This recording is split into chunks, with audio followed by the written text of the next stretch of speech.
City corporation নির্বাচনে অংশ নিতে গত 14 নভেম্বর প্রাথমিক প্রার্থী তালিকা তৈরি করে নারায়ণগঞ্জ নগর আওয়ামী লীগ।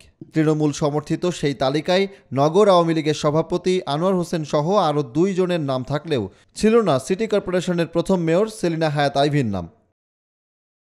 তবে 19 নভেম্বর দলীয় প্রার্থী হিসেবে সেলিনা হায়াৎ আইভীর হাতেই নৌকা প্রতীক তুলে দেয় কেন্দ্রীয় আওয়ামী লীগ।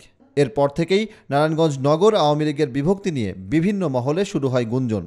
প্রশ্ন ওঠে আসন্ন নির্বাচনে নগর আওয়ামী লীগের অবস্থান নিয়েও। এই বিভক্তি দূর করতে সোমবার নারায়ণগঞ্জ নগর আওয়ামী লীগ নেতাদের সাথে বৈঠকে বসেন দলের সাধারণ সম্পাদক ওবায়দুল কাদের।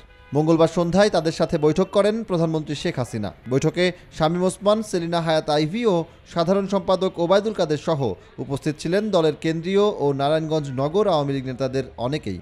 বৈঠক শেষে ওবায়দুল কাদের জানান, দলীয় সভাপতির নির্দেশ মেনে নৌকার পক্ষেই কাজ করার অঙ্গীকার করেছে নারায়ণগঞ্জ নগর আওয়ামী লীগ। চ্যালেঞ্জ মোকাবিলার জন্য প্রার্থী দিয়েছি এবং সবাই ঐক্যবদ্ধভাবে কাজ করবে, এটাই এই চ্যালেঞ্জ মোকাবিলা।